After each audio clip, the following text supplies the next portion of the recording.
Mateus, capítulo 16, nós vamos ler do verso 13 até o verso 20. E se eu puder dar um título para essa mensagem, eu daria, ou vou dar um título, Restaurando a Eclésia. Eclésia não é o nome de uma pessoa não, gente. Eu conheço a irmã Eclésia, não. Eu quero dividir um pouco com você sobre o significado desse termo. E nós vamos usar esse texto de Mateus, capítulo 16. E eu vou, na nossa versão não aparece a palavra eclésia. Mas nós vamos dar uma passeada nesse texto para você poder entender o que Jesus queria falar e explicar para os seus discípulos aqui nesse contexto. Vocês acharam? Quem achou, diga eu achei. Então, pois é, eu vou ler na versão NVI, que diz assim: chegando Jesus à região de Cesareia de Filipe, perguntou aos seus discípulos: quem os outros dizem que o Filho do Homem é? Eles responderam: alguns dizem que é João Batista, outros Elias, e ainda outros Jeremias ou um dos profetas. E vocês? Perguntou ele: quem vocês dizem que eu sou? Simão Pedro respondeu: tu és o Cristo, o Filho do Deus vivo. Respondeu Jesus: feliz é você, Simão, filho de Jonas, porque isto não lhe foi revelado por carne ou sangue, mas por meu Pai que está nos céus.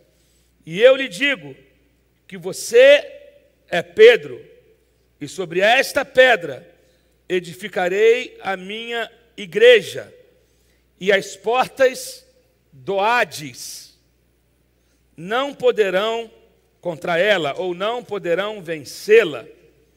E eu lhe darei as chaves do reino dos céus. E o que você desligar na terra, o que você ligar na terra, terá sido ligado nos céus. E o que você desligar na terra, terá sido desligado nos céus.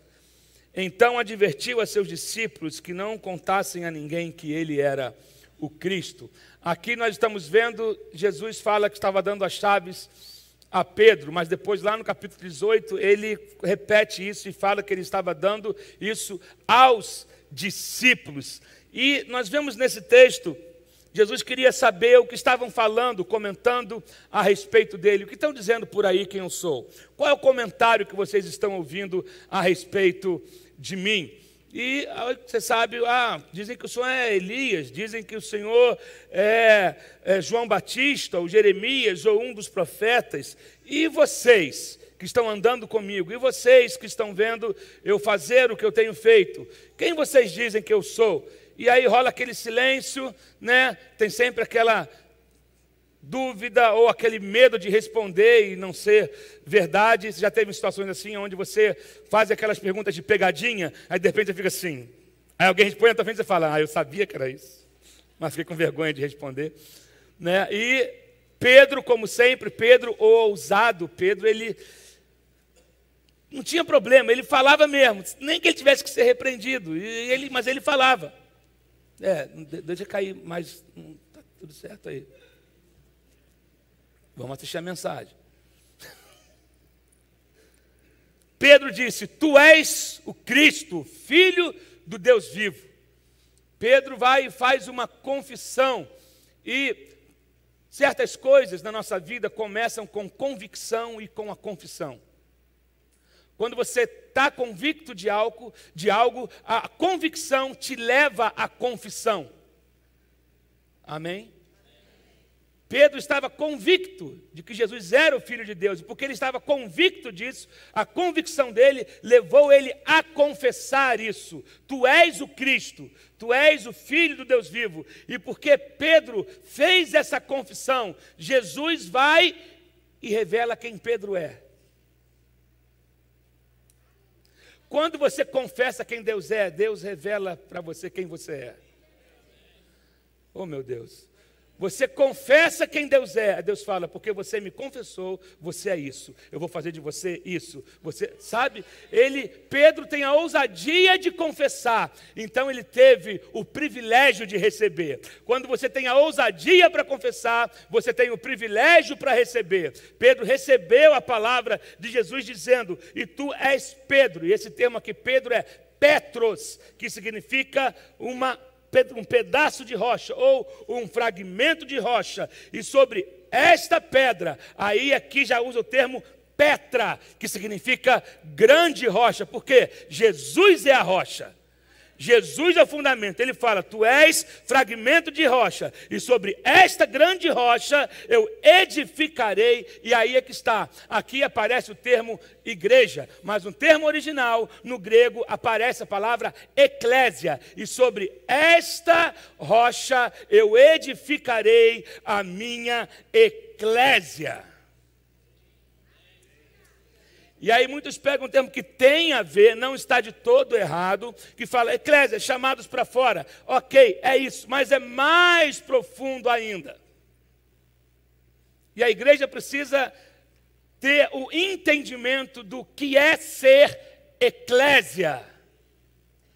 Do que é ser isso aqui que Jesus disse que iria edificar sobre o fundamento dos apóstolos, sobre o que ele iria edificar, sobre a lei e os profetas. A igreja foi edificada em cima disso, a eclésia foi edificada em cima desses fundamentos. Então isso que Jesus estava dizendo, eu irei edificar, construir, firmar a minha eclésia diante dessa confissão que você fez. E eu vou usar você. Primeiro ele fala para Pedro, depois ele fala, eu vou usar os apóstolos, aqueles que estão conectados a mim, aqueles que me reconhecem, para edificar a minha eclésia.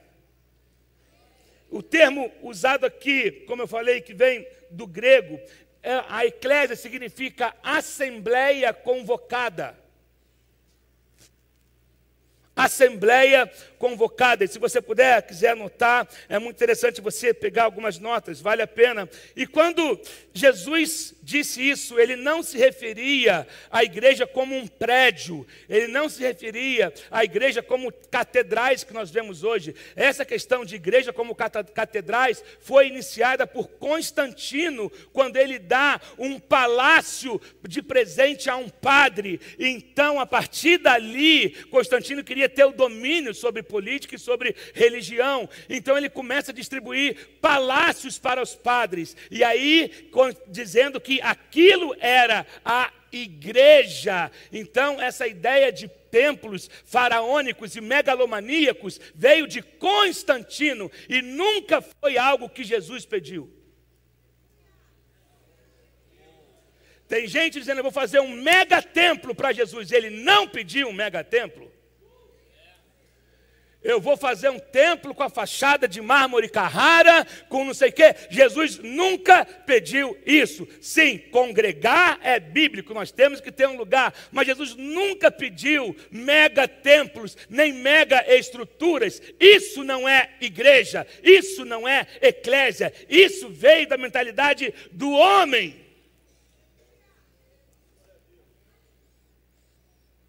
Só que aí, um tempo depois, um rei chamado James, se você conhece, o King James. Quem tem a Bíblia King James? Né? Tiveram várias versões da Bíblia, da Sociedade Bíblica Britânica, já existia uma versão, e as traduções tendem a melhorar. As versões da Bíblia tendem a melhorar, mas também de acordo com as traduções, com as interpretações, podem ocorrer mudanças em algumas palavras que fazem diferenças.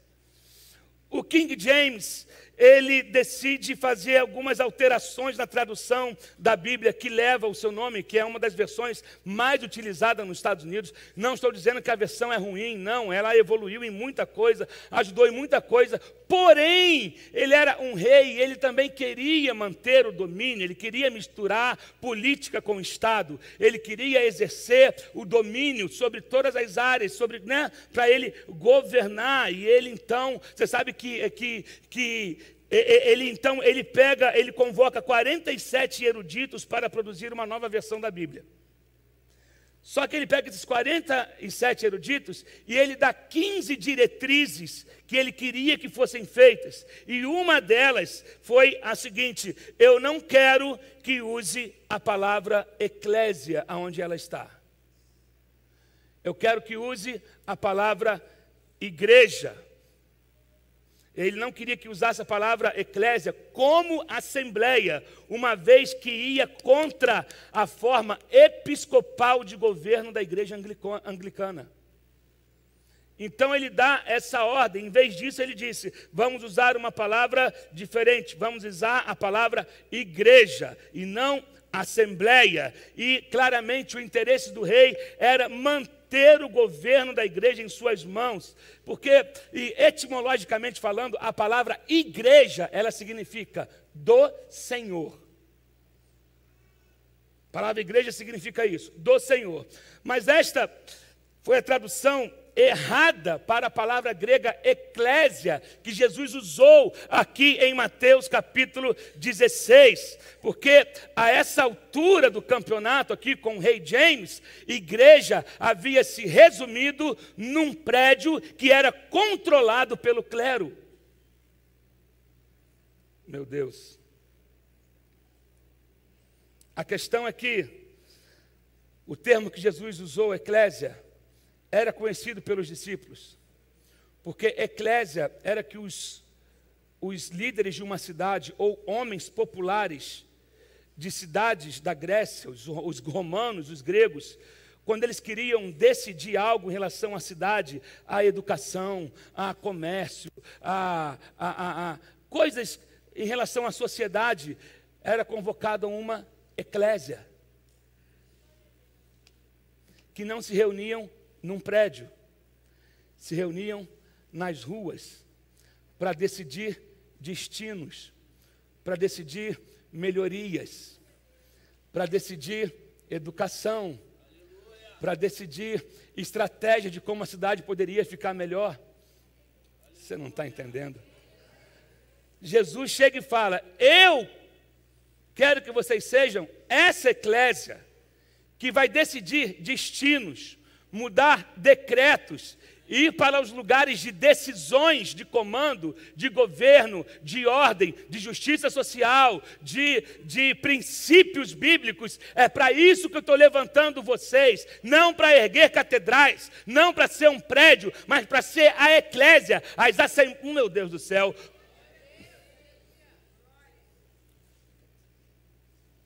A verdade é que cada cristão, cada um de nós, temos chamado para ser essa pedra que Pedro foi. Cada cristão, uma pedra, de acordo com 1 Pedro capítulo 2, verso 5. E Jesus estava dizendo que ele queria usar isso para trazer algo novo, onde ele iria reunir judeus e gentios, cristãos, e formaria um novo povo e um novo corpo. Isso está em Efésios capítulo 2, verso 11, e depois capítulo 3, verso 12. Os cristãos se reuniam para adorar e cultuar. Esse é um papel nosso, nós estamos aqui para adorar e cultuar. Mas isso aqui não é só isso. Ser eclésia não se resume a isso. Nós estamos fazendo uma parte. Amém? Porque aqui nós nos fortalecemos uns aos outros, aqui nós recebemos ferramentas, aqui nós somos tratados, aqui nós somos curados, aqui nós somos confrontados, mas você começa mesmo a exercer o seu papel de eclésia, é quando a porta abre. É quando a porta abre. As pessoas confundem, eu vou para a igreja ou eu faço parte de uma igreja. Não, você é igreja, você é eclésia, você é essa pedra. Aonde quer que você pisa, aonde você pisa, aonde você chega, chegou a eclésia. Aonde você chega, chegou o reino. Aonde você chega, é ali que você tem que exercer, é ali que a sua fé tem que se manifestar, é ali que tem que ser o seu testemunho. Oh, meu Deus, aí ele vai dizer que isso aqui é para ser expandido e não confinado. A eclésia é para ser expandida e não ficar num confinamento. A gente tranca as portas simplesmente o que acontece aqui fora, não importa o que está acontecendo lá fora, é o contrário, eu tenho que me importar sim com o que está acontecendo lá fora. Nós não fomos chamados para ficar confinados, mas nós fomos chamados para expandir, fomos chamados para ser sal. O que a Bíblia fala? Sal você tem que salpicar, sal você tem que sacudir o saleiro para ele sair. Sacudir o saleiro é mexer na área de conforto. Nós somos chamados para ser a luz do mundo, para ser o fermento, sabe? É isso que Deus espera de nós, e através da unidade, mediante o amor. Isso nós vamos encontrar em Efésios, capítulo 4, e nós vamos começar um estudo a respeito do livro de Efésios. E aí, depois ele diz o seguinte: para essa eclésia aqui, para essa eclésia, para esses que eu estou juntando, para essas pedras, para essas lascas de rocha, para esses fragmentos de rocha, para essa eclésia, as portas do Hades não prevalecerão contra ela. As portas do Hades, ou em algumas, na tua versão vai dizer, portas do inferno. E eu quero que você entenda o seguinte: as portas, no período de Jesus, as portas da cidade funcionavam como a prefeitura da cidade. Preste atenção, os irmãos estão com frio, né? Eles estão mexendo no ar. Olha para cá. As portas da cidade funcionavam como prefeituras. Tudo era decidido nas portas da cidade. Tudo era decidido ali. Negócios eram fechados ali. Julgamentos eram feitos ali. Coisas judiciais eram tratadas e resolvidas ali. Impostos, quem tinha dívida com a Receita, por exemplo, ia para a porta da cidade para sentar na frente de um fiscal e dizer: eu estou enrolado com um leão aí, eu preciso resolver, dá para parcelar em 80 vezes, né? Quem tinha, todas as questões eram tratadas na porta da cidade, local de decisões, destinos eram traçados, dívidas eram perdoadas, justiça era estabelecida, tudo era feito nesses locais, na entrada da cidade, local de decisão. Portas é lugar de decisão, lugar de decretos, lugar de destinos. Portas. Então Jesus chega e fala: a eclésia vai ocupar esse lugar de decisão, e as portas do Hades, aonde pessoas, crianças são sacrificadas, aonde destinos de morte são liberados, aonde os princípios são distorcidos, aonde sacrifícios de animais são oferecidos, aonde tudo de ruim, aonde a morte impera, aonde a injustiça impera, onde a maldade impera. Essa porta, quando a eclésia se manifestar, ela vai recuar, porque a eclésia vai ocupar essa porta. Eu separei umas fotos para vocês de Cesareia de Filipe, da porta do Hades. Quando Jesus estava falando, ele estava se referindo a esse lugar. Esse lugar era, tem outras fotos, se botar passando, André, para você ver de longe. Aqui eram feitos sacrifícios humanos, sacrifícios de animais, em culto no Antigo Testamento a Baal, e no Novo Testamento ao Deus Pan. Aqui era todo tipo de sangue, tanto de sacrifício humano, pais que sacrificavam seus filhos, oferendas que eram feitas com animais, tudo era aqui. Então Deus disse: essas portas, aonde pessoas chegam aqui, eram sacrificadas, as portas da maldade, as portas da perversão, as portas da idolatria, as portas, sabe, das injustiças. A igreja vai se levantar, e as portas do Hades não prevalecerão contra ela, porque eu estou levantando um povo santo para ser a eclésia que vai desfazer as obras do diabo. Ele vai ter que recuar. Deus está te levantando hoje para esse tempo, para você ser a eclésia que Ele sonhou, e não ficar confinado no seu lugar de conforto. O que são as portas do Hades? As portas do Hades representam o domínio de Satanás, dirigido por seus representantes demoníacos, que impõem seu controle ou influência sobre regiões específicas da sociedade, por meio de governos, por meio de moldadores de cultura, de educação, artes e entretenimento, comércio e assim por diante.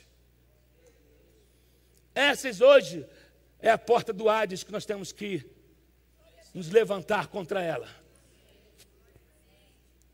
O diabo está dominando cultura, arte, política, saúde, tudo isso. Era sobre isso que Jesus estava se referindo. As portas aonde há o domínio de Satanás. Eu estou levantando um povo que vai marchar em direção a ela. E aonde o diabo estava usando para a morte, vocês vão começar a usar para a vida. Aonde o diabo estava usando para matar, vocês vão usar para ressuscitar. Aonde o diabo estava usando para distorcer, vocês vão manifestar o reino e vão trazer ordem. Ô, querido, deixa eu te falar uma coisa. Eu vou chegar lá, calma. Tem que liberar os trunfos aos poucos, né? Senão a gente conta o final da mensagem, aí já encurta tudo. Tem que trazer, tem que expandir um pouco mais. Paulo descreve isso como poderes e autoridades, dominadores deste mundo de trevas e forças espirituais do mal, que atuam nas regiões celestiais, Efésios 6, capítulo 12. E esses termos, como forças espirituais e lugares celestiais, podem facilmente nos levar a concluir que se trata de um reino etéreo, mas não é isso. O contexto primordial do livro de Efésios, eu quero que você entenda isso aqui. Por que nós vamos estudar o livro de Efésios? O contexto primordial do livro de Efésios, onde esse ensinamento se encontra, é que a missão da eclésia é curar realidades humanas não reconciliadas que existem no reino terreno.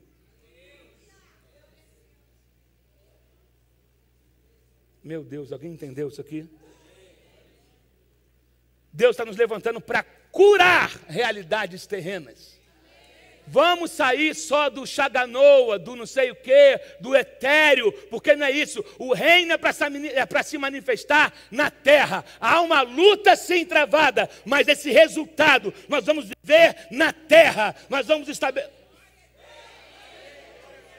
Porque senão não teria valia nenhuma.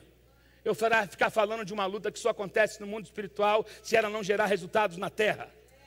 Se ela não gerar resultados na minha vida. E é por isso que o livro de Efésios descreve as divisões étnicas no capítulo 2, a desunião religiosa no capítulo 3, a competição ministerial no capítulo 4, a discórdia entre os gêneros no capítulo 5 e as lutas familiares e a injustiça do mercado no capítulo 6. Nós vamos estudar isso depois.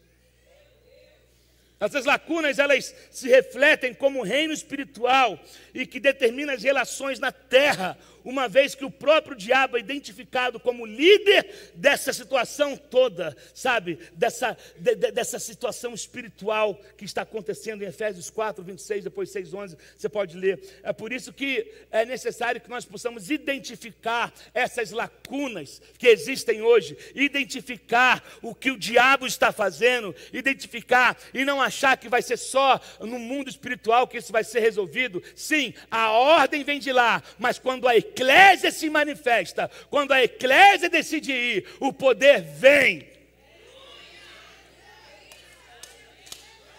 Não adianta ficar só na oração se no seu trabalho você não dá testemunho. Não adianta ficar na oração simplesmente e você está em jejum 40 dias. Se no trabalho você tem um péssimo testemunho, você fala mal de todo mundo, você não é exemplo de funcionário, você não é exemplo de patrão, você não é exemplo de cidadão, você não é exemplo, depois quer vir com uma espiritualidade pobre, vazia de tudo, sem nada de Deus e falar, ó Senhor, ó Deus, há uma batalha terrível e você não é eclésia.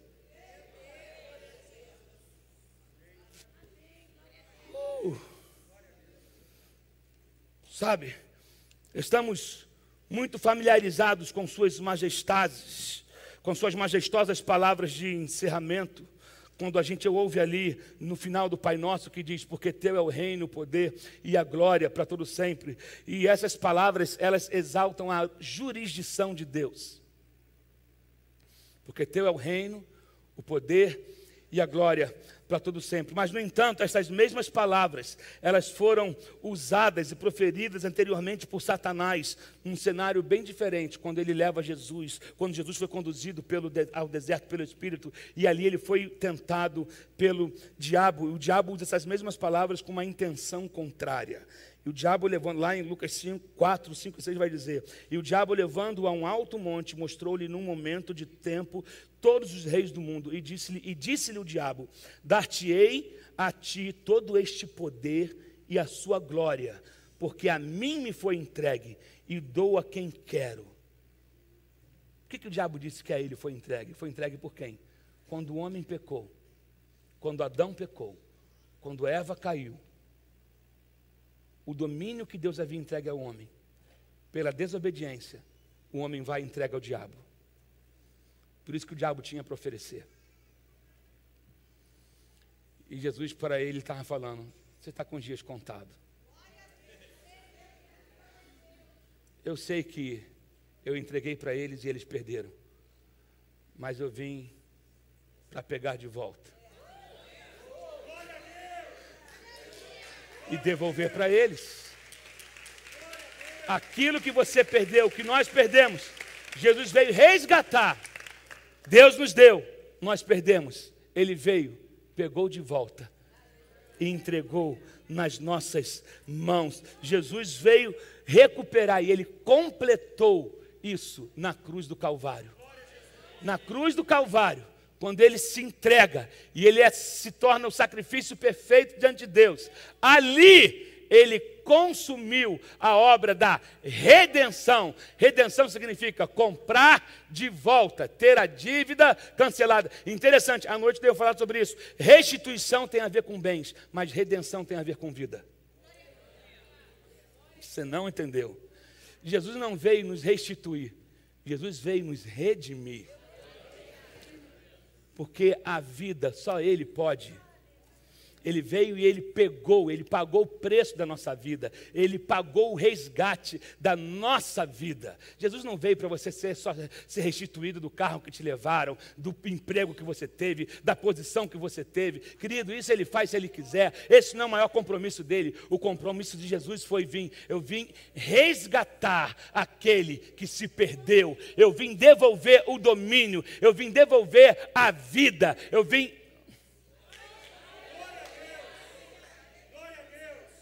Meu Deus do céu. E qual é a missão da eclésia? Tomar posse desses reinos.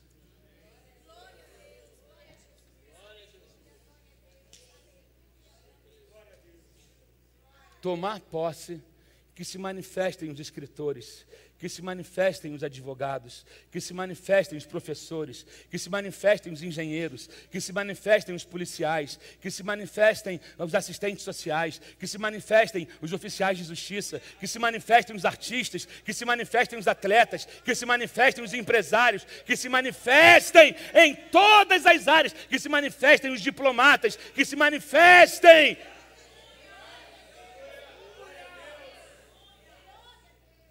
Que as portas do Hades, aonde há o domínio de Satanás, esse domínio tem que ser pego de volta pela eclésia. Meu Deus do céu. E aí ele vai dizer o seguinte: eu dou a você porque você me reconheceu, meu Deus.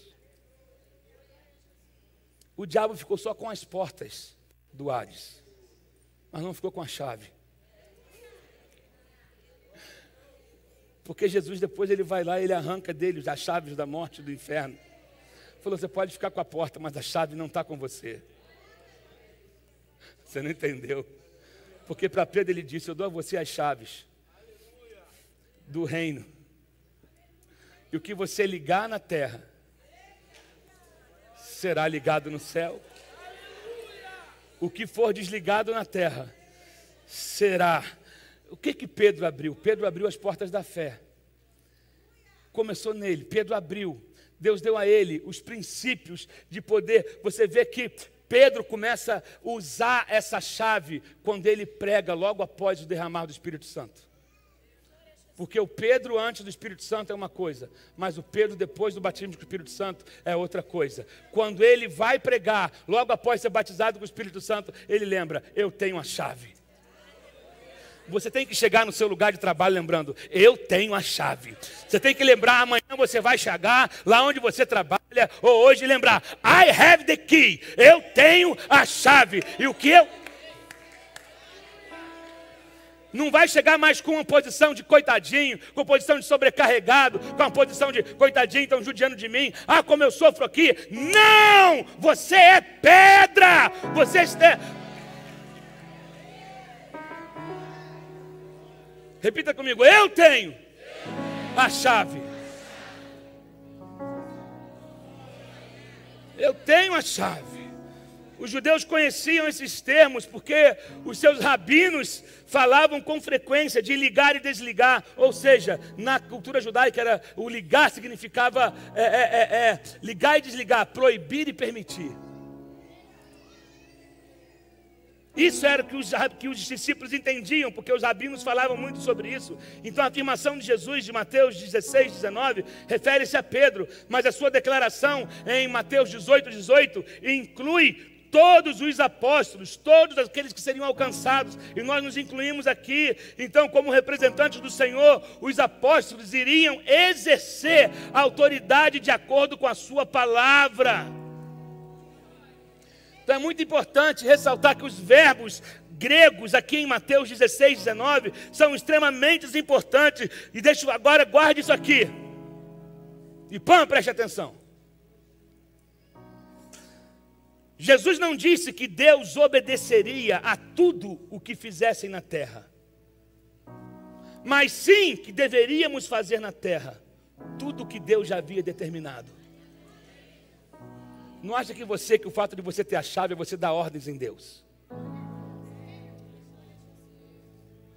A igreja não impõe a vontade dos homens no céu. Ela obedece à vontade de Deus na terra. Não, você não entendeu isso não. Eu vou repetir essa frase aqui. A igreja, repita comigo, a igreja não impõe a vontade dos homens no céu. Ela obedece à vontade de Deus na terra.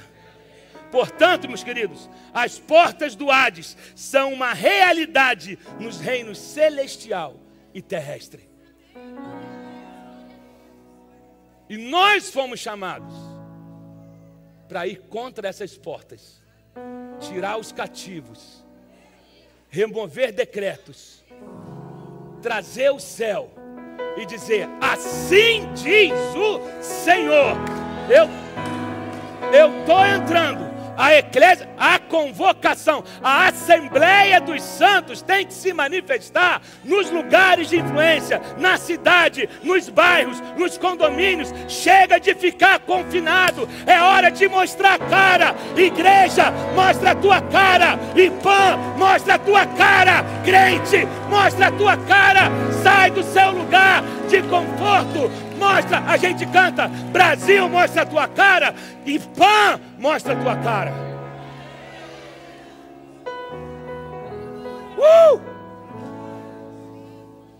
Jesus capacitou você para isso. Jesus nos capacitou para isso. Ele projetou e capacitou a sua eclésia para confrontar as portas do Hades, para derrotar as portas do Hades em ambos os reinos, no espiritual e no terreno.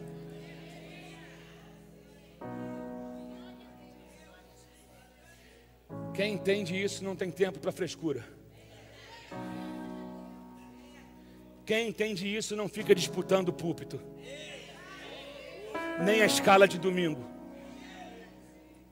Quem entende o que é isso, ele fala, Deus me deu uma igreja, um campo enorme, que se chama mundo.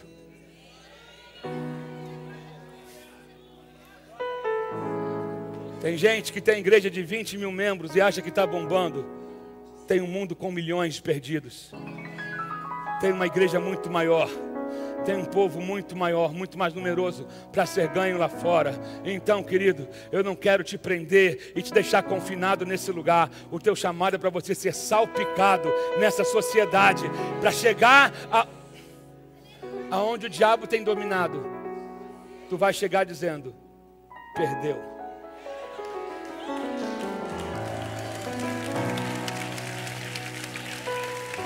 Ah, é? Você tem a porta. As portas do Hades estão ali. Estou chegando com a chave. E tudo aquilo que estava preso, destinado à morte, a fracasso, eu estou chegando com a vida, com a palavra profética, com a palavra que cura, com a palavra que sara, com o renovo, com o ânimo. Ei!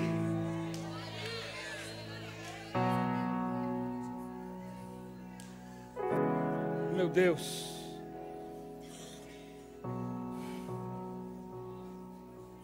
Sabe qual é o resultado disso?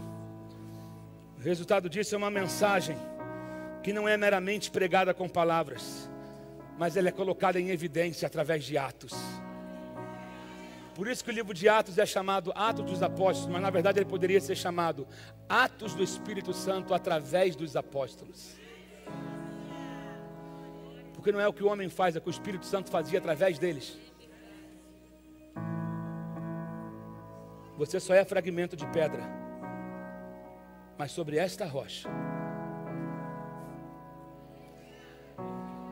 eu edificarei a eclésia, e a eclésia vai dizer a direção, a eclésia vai apontar destinos, a eclésia vai implementar o reino, porque o reino não está vindo, o reino chegou.